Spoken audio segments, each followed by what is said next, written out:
How's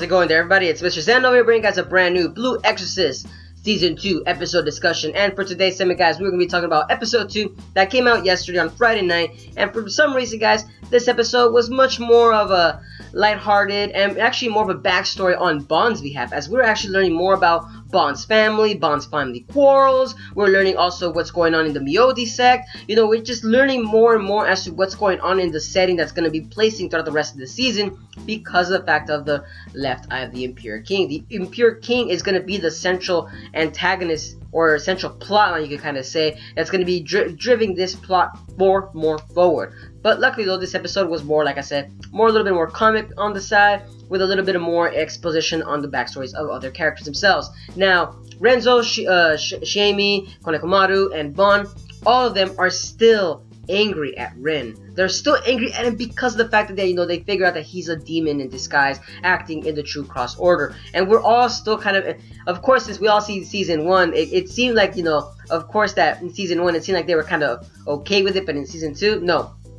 In season 2, this is how they really were acting. This is their actual emotions, that they're not necessarily angry towards Rin. It's more or less the fact that they're actually disappointed and that they actually just been deceived, that that they can't believe that Rin was this the whole time, that Rin never treated them as their own friends, that he could never tell them the secret. That's what I kind of see it like. It seems like they were just backstabbed by Rin. That's what it, like, like, let's say you have your own best friend and you never told him the secret, but you always call him, you're my best friend, I'll tell you everything. But then the minute they found out that that you had this like deep dark secret, boom, of course they're gonna be shattered, because of course when you're younger, that's what your life really was about, secrets and lies and everything, right, guys? Because remember, these guys are barely high schoolers / teenagers, so of course that's what their life consists of, just with supernaturalness all involved in there, which is kind of hilarious.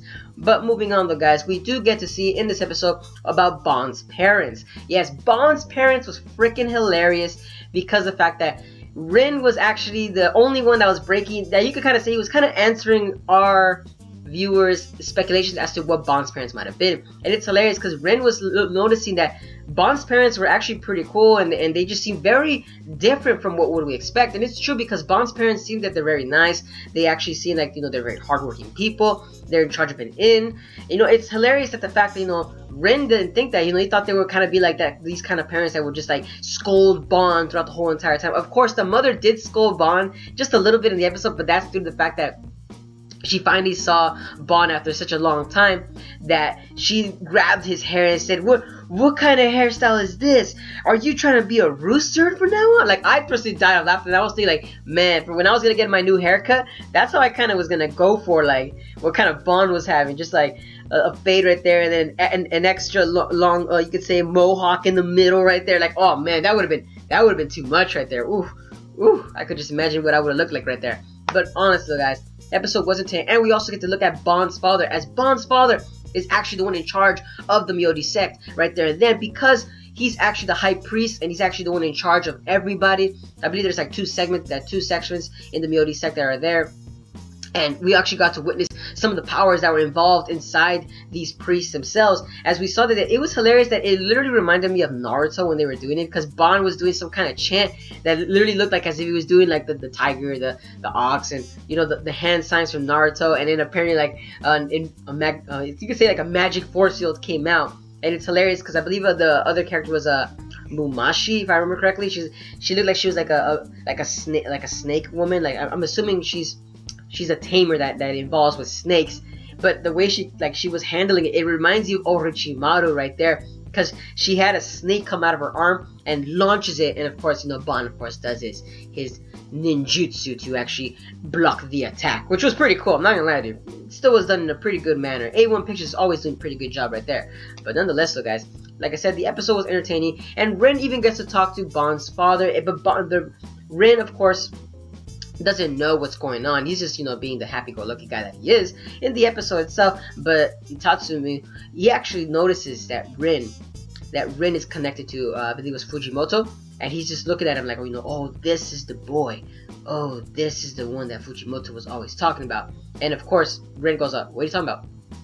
Oh, nothing. Just thinking about like the past. Like that particular scene was important because it's gonna be important later on in the episodes. Because if he knows Fujimoto, that means that this priest is also might be connected to some important parts. If I remember correctly, it's been a long while since I read the manga, but I know he's really connected to Fujimoto. But moving on, folks. Moving on. Konekumaru, Shime, and Bon. Like I said, they're still not talking to Rin. The episode kind of did give us a speculation and as to, you could say, what kind of feelings they were kind of harboring inside, because apparently they did the gag where everybody gets drunk by accident because Shuda mixed the drinks with the juices. Yes, apparently, guys, they did that in this episode, and that particular scene was hilarious because we got to see that everybody that was drinking the beer, they all were literally having an internal conflict, Bond with his parents, and Bond himself, folks.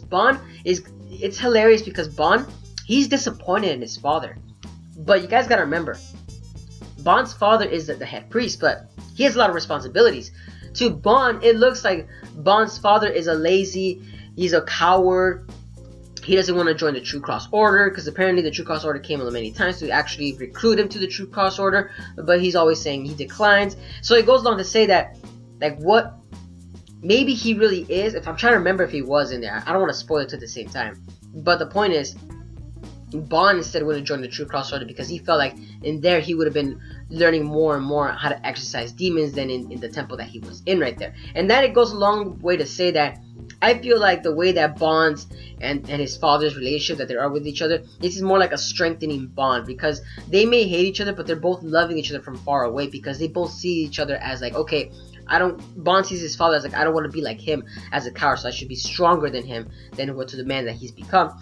And Bond's father, of course, I feel like he's treating like that just so that he can motivate his son to be like, you know what, if this is not the life that you want to choose, then of course be whatever you want. But of course he's not saying that in the episode, because it just sees it more along that to say that like he's kind of ignoring his son. But no, I feel like, to me, it feels like he really is empowering his son, honestly, from my point of view. Of course, when you're young and inexperienced and you're ignorant in terms of what parenting is, of course that looks like the father's neglecting you. But of course there's reasoning. There's always reasoning behind it. It's not because he wants to do that, or he could just be a douchebag, and yeah, it could be because of that reason. Who knows? But like I said though, guys, the episode, like I said, was entertaining in itself, and everybody got drunk right there. But the only one that I felt that really stood out for the comic relief was always Shinzo. Shinzo was hilarious. I'm sorry, not Shinzo. Renzo. Renzo was hilarious. And Renzo, folks, because he saw Rin drunk, he literally could not leave. Everybody left everywhere. Renzo was just like, oh my god, I can't escape. And then, of course, Rin is already drunk. And he's like, where do you think you're going? So, of course, Renzo had to stay with him and eat with this little pot belly stuff right there. It was kind of interesting right there. But like I said though, guys, and the last but not least that we're going to talk about is Shamey. She does not want to talk to Rin, but apparently Rin does want to talk to her, because it apparently seen in the episode that he kind of wants to try to talk, but of course all the family events and all the, you could say, the part they're kind of moving towards the Miodi sect themselves is kind of not letting them have a chance to talk to each other. But it's entertaining still. But that's it for today's segment, guys. Hope you guys enjoyed my discussion, long rant, you could kind of say.